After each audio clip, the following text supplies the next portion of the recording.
That's right. We have several reporters out on the street. We're covering the weather conditions in our area. Let's go to WRO's Carly Haynes. She is on I-87 southbound. We've had a massive crash there, Carly. What do we know about injuries and the cause?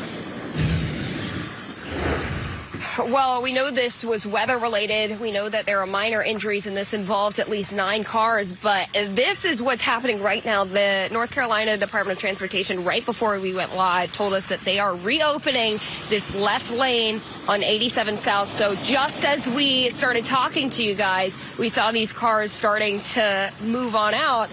They have been stuck here for more than an hour. So the fact that they're moving right now and that some of the first responders here were able to get some of these cars out of the way, that's good news. And the fact that these were minor injuries. When we were looking at the cars, I mean, even what's behind us right now, we're seeing some damage to maybe some of the taillights. Some of the hoods we saw some damage to. It looked like some had actually spun off on the side of the road. Others collided into each other.